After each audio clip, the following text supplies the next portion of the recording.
Hello everyone. Chapter number 2, Medieval Europe. 2.1, Beginning of the Modern Age Renaissance. तो इस सबक में अहद वस्ता का यूरोप के मुतालिक जानेंगे और जदीद दौर के निशात सानिया का आगाज़। इस सबक में हम ज़ेर मुताला करेंगे निशात सानिया का तसव्वुर, निशात सानिया का आगाज़ और ख़ुसूसियात, इसके साथ साथ इस्लाही तहरीक के असबाब और इस्लाही तहरीक में मार्टिन लूथर और दीगर शख्सियत और उनके किरदार के मुताल्लिक़ जानेंगे। इसके साथ साथ काउंटर रिफॉर्मेशन और इनका रोल, इस्लाही तहरीक के असरात, दरियाफ़तें और इनकी खोज और दरियाफ़तों की वजूहात और समंदरी सफ़र और इसकी नूयत, और इसमें जानेंगे हम कि दुनिया के नक्शे में समंदरी रास्तों की निशानदही। इन तमाम का हम इस सबक में मुताला करेंगे। Page number 33, exercise fill in the blanks, यानी कि खाली जगह को पुर करो। First one, Renaissance begin in dash, answer is Italy. निशात सानिया डैश में शुरू हुआ, इटली में शुरू हुआ। The famous artist Renaissance period are dash and dash, answer Leonardo da Vinci and Michelangelo. तो यहाँ पर क्या है, निशात सानिया के मशहूर मुसव्विर। So next one is Columbus called the native Americans as dash. तो यहाँ पर कोलंबस ने अमेरिका के आबाई बाशिंदों को डैश कहा, तो red Indians, answer is red Indians. The fourth one, the ship which first circumnavigated the world of dash, answer is Victoria. तो यहाँ पर फोर्थ वन क्या है, तो दुनिया का चक्कर लगाने वाली पहली जहाज। तो दुनिया का चक्कर लगाने वाली पहली जहाज कौन सी थी, Victoria. Fifth one is religious reformation in Germany was started by dash. तो यहाँ पर क्या है, पांचवा, जर्मनी में मजहबी इस्लाही तहरीक शुरू करने वाला कौन था, Martin Luther. So complete notes, second chapter, second main, answer the following in one word or sentence each. So sixth one answer is humanism and rationalism were the most important two features of Renaissance. तो निशात सानिया के दो अहम खुसूसियात यहाँ पर क्या है, इंसानियत नवेजी यानी कि humanism, and then rationalism, it means अक़लियत पसंद। And then next question is how did the printing press inspire the Renaissance. So next question, printing press निशात सानिया का किस तरह असर करता है। The printing press which was invented in the 15th century brought revolutionary changes in the field of knowledge dissemination. Earlier, a person could print only 2 books in a year. With the help of the printing machine, now he could print 24,000 printed copies. Books came down and demand for them increased. Printing became more legible and beautiful than handwriting scripts. Books were easily available to those who were interested in reading. सो यहाँ पर क्या है बोले तो printing press किस तरह बदलाव लाती। 15वीं सदी में क्या है, एक प्रिंटिंग प्रेस का ईजाद करती, जो क्या है कर बोले तो जिसकी वजह से इल्म की तरसील के मैदान में क्या है, एक इनकलाब बरपा होता, रेवोल्यूशन, इनकलाब बरपा होना, जिसके ज़रिए से क्या है कर बोले तो एक शख्स साल में सिर्फ 2 ही किताबें छाप सकता था। जब से प्रिंटिंग मशीन की ईजाद होती तो एक किताब के 24 प्रिंट छाप सकती। तो इसका नतीजा ये होता है कि इसकी कीमतों में भी कमी होती, तो क्या है, किताबों की मांग ज्यादा। Question, who are the 3 famous authors of the renaissance period.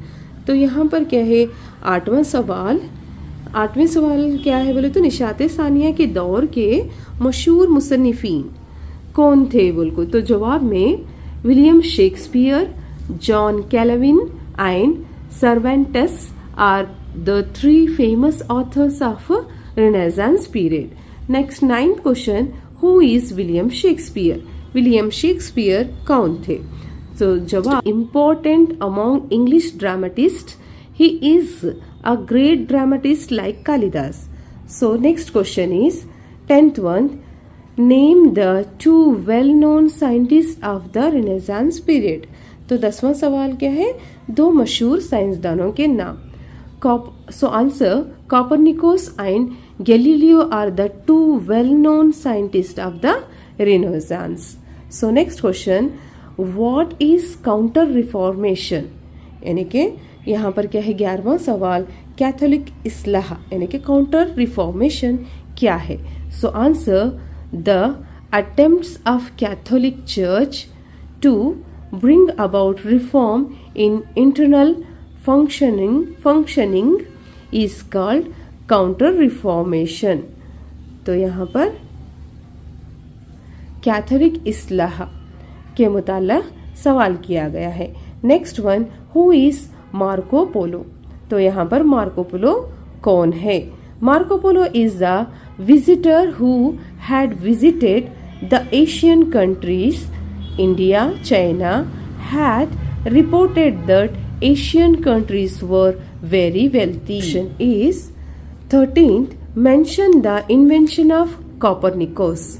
सो यहाँ पर कॉपरनिकस के इजादात के मुताल्लिक़ या दरियाफत के बारे में सवाल किया गया है।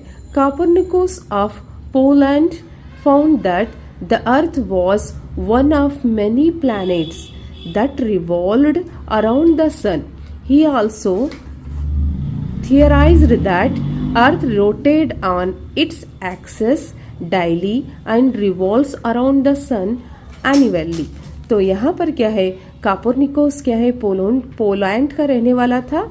इसने बताया कि ज़मीन एक सैयारा है और ये सूरज के अतराफ घूमता है। सूरज के अतराफ घूमते हुए अपनी चक्कर को भी लगाता है, जैसे कि महवारी और मदारी गर्दिश। Next second main discuss. 14th क्वेश्चन, discuss the contribution of Renaissance movement to the field of art and literature and science. तो यहाँ पर क्या है, 14वां सवाल, फन, आर्ट, अदब और साइंस के मुताल्लिक़ इन शोबों में क्या है, निशात सानिया के देन। तो answer is, the renaissance made a great contribution to the field of art, literature and science. Art, Leonardo da Vinci and Michelangelo were the greatest artists of the Renaissance. Leonardo da Vinci painted famous work like Mona Lisa, The Last Supper and Virgin on the Rock. So यहाँ पर क्या है, Leonardo da Vinci की मशहूर paintings Mona Lisa, the Last Supper and then Virgin on the Rock है।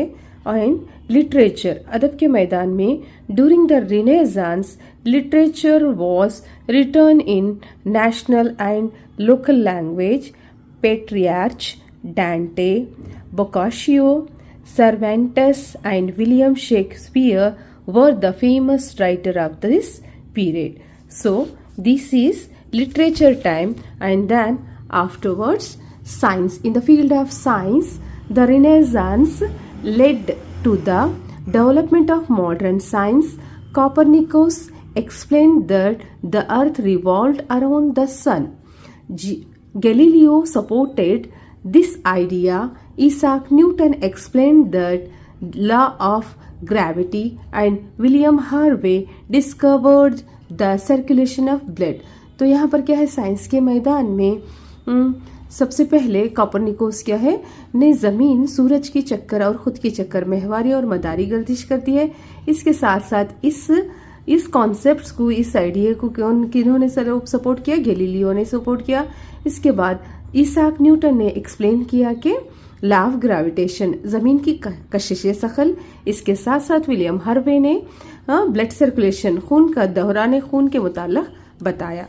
15th question, what is the role of Martin Luther in the religious reformation movement. तो यहाँ पर क्या है 15वां सवाल, मजहबी इस्लाही तहरीक में मार्टिन लूथर का क्या किरदार। तो Martin Luther was the leader who started the religious reformation movement in the Germany. तो मार्टिन लूथर पहला वो शख्स था जिसने क्या है रिलीजियस रिफॉर्मेशन स्टार्ट किया, इस्लाही तहरीक, मजहबी इस्लाही तहरीक को शुरू करने वाला।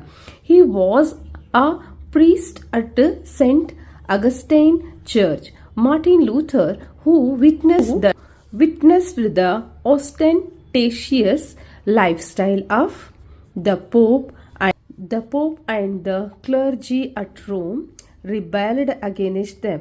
He wrote 95 statements against the sale of indulgence and nailed them on the main door of Wittenberg church in order to spread awareness among the people. Luther translated the Bible into German, making it comprehend by common people. He began to use German language in the place of Latin during religious service of the church. The Catholic Church referred to his followers as Protestant, those who are rebel. Gradually, Protestants emerged as a set of Christianity and spread all over the world. Question is, discuss the effect of geographical discoveries. So, यहाँ पर क्या है last one सवाल, जोग्राफियाई दरियाफ्तों के असरात के मुताल्लिक बहस किया गया है। तो answer, the effect of geographical discoveries are as follows. Expansion of trade. The European established colonies and world trade increased. Asian goods became popular in Europe. Expansion of trade. After that, slave trade. Many natives were involved that forced to work under harsh condition. So third one, spread of Christianity. Christianity spread to many parts of the world along with European influence. And fourth one is political effect. European countries competed to gain colonies and wealth. They established colonial emperor and Asia, Africa and America. These are the complete notes of second chapter 7th standard. Thank you.